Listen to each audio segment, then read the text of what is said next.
Bonjour tout le monde, j'espère que vous allez bien. Aujourd'hui nous sommes le 21 juin, c'est-à-dire le premier jour de l'été, et j'avais très envie de partager avec vous une petite sélection de lectures estivales. Alors j'appelle bien ça une sélection et non pas une palle parce que, à l'exception de un titre, tous les livres dont je vais vous parler aujourd'hui, je les ai déjà lus, c'est vraiment une vidéo testée et approuvée.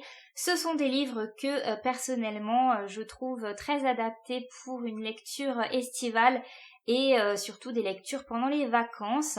Alors on va commencer avec le premier livre. Alors je vous en ai choisi un, mais en réalité il correspond plutôt à une catégorie de livres, c'est-à-dire les gros pavés. Pour moi, l'été c'est vraiment synonyme de lecture de gros livres ou alors de grosses sagas. Tout simplement parce que le reste de l'année, quand on travaille, c'est pas toujours évident de lire des livres de plus de 1000 pages.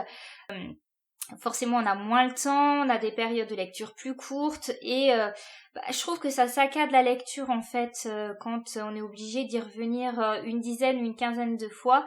C'est pas forcément très fluide et donc dans le cas de gros pavés, moi je me vois pas les lire par exemple en gros rush de septembre quand j'ai 1000 choses à faire et que du coup la lecture va me prendre 2 mois. Donc je trouve que c'est plutôt sympa de lire les livres un peu plus gros quand on est tranquillement posé sur sa terrasse l'été et que c'est les vacances.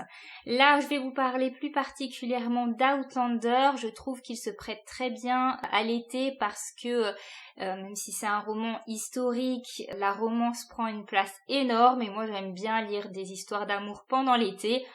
Ça reste très personnel, hein, évidemment. Mais voilà, je vous conseille, pourquoi pas, de commencer Outlander, qui est non seulement une très grosse série, mais qui comporte que de très gros livres. D'ailleurs, chaque tome est de plus en plus gros. Pour ma part, c'est devenu une petite tradition.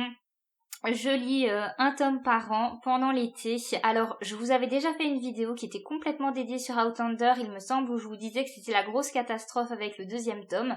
Je vous la remets quelque part ici si jamais elle vous intéresse. C'est vrai que j'avais adoré le tome 1 et que le tome 2 m'avait pas beaucoup plu.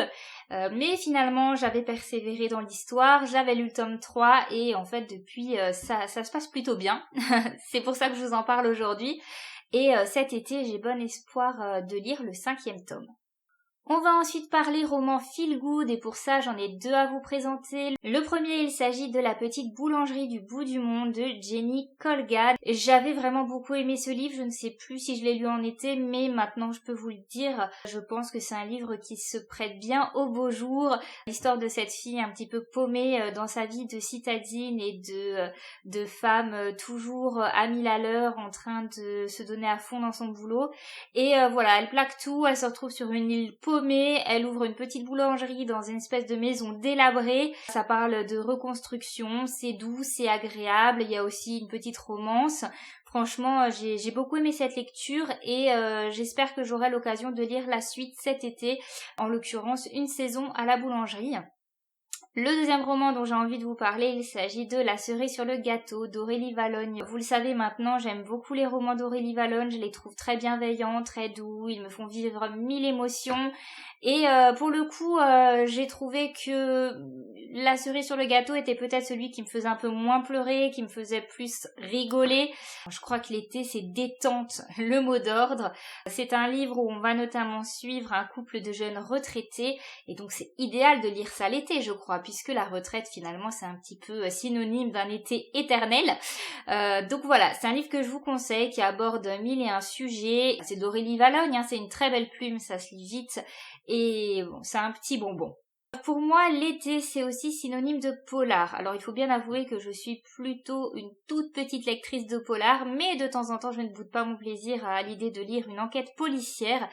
Et j'aime beaucoup lire les romans de Michel Bussy, j'en ai déjà lu 3 et j'avais envie cet été d'en lire un nouveau.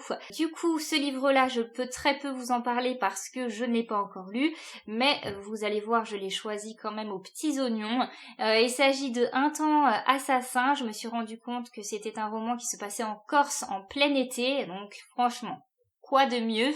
J'aime beaucoup les romans policiers de Michel Bussy, c'est du polar grand public, hein, on va pas se le cacher, mais franchement, pareil, c'est sans prise de tête, hein. Vous pouvez lire ça avec les gamins qui courent dans tous les sens à côté de vous dans le jardin ou qui sont en train de faire des ploufs dans la piscine. Voilà, vous n'avez pas besoin d'être concentré de fou et malgré tout, c'est des enquêtes qui sont bien construites, qui sont entraînantes.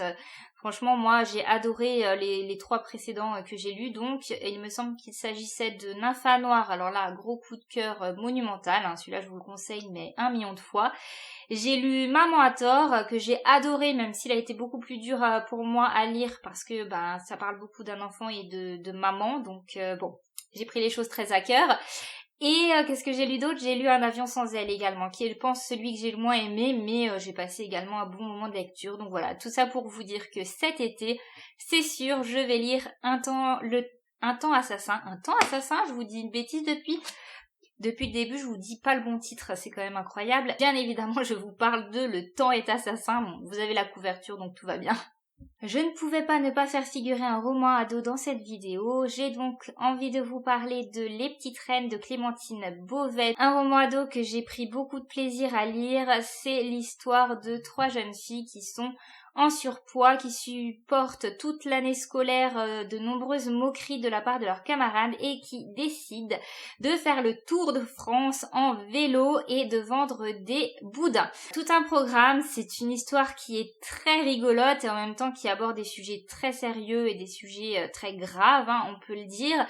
Il y a ce Tour de France qui, je trouve, fait penser aux vacances. Peut-être que cet été, on n'aura pas la chance de pouvoir partir autant qu'on le souhaiterait, mais on aura quand même l'occasion de découvrir certaines régions, de façon très survolée évidemment, de France grâce à ce roman-là que je vous conseille vraiment, c'est une petite pépite.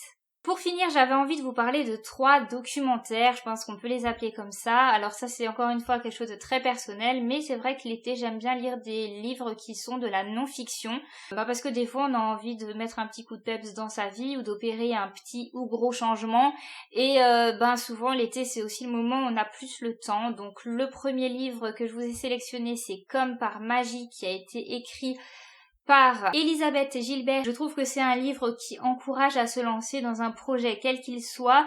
Évidemment, l'autrice va beaucoup parler d'écriture et c'est ce qui m'a personnellement beaucoup parlé et beaucoup intéressé. Mais c'est un livre qui peut s'appliquer à tout autre projet. Si vous avez envie de vous lancer dans un projet personnel, dans un projet professionnel, dans de petits ou gros travaux, c'est un livre très encourageant que j'ai beaucoup aimé lire. Le deuxième livre, il s'agit de La magie du rangement de Marie Kondo. Si vous avez envie de faire du tri ou carrément de désencombrer chez vous, ce livre est fait pour vous. Il est très motivant, il donne de bonnes méthodes pour se lancer parce que des fois on ne sait pas par où commencer. Si vous avez des envies de minimalisme, ce livre peut tout à fait vous intéresser. Et pour finir, je vous parle de Le zéro déchet écrit par Camille Ratia. Là, c'est si vous avez envie de diminuer vos déchets. Je sais que moi, je l'ai lu l'été dernier, ça m'a lancé.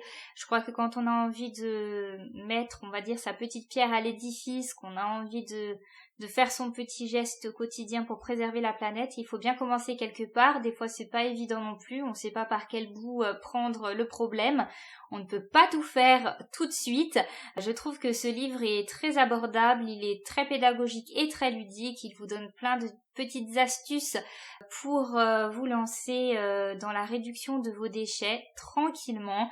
Donc pourquoi pas, je vous conseille ce livre que j'ai vraiment beaucoup aimé lire et qui m'a appris énormément de choses.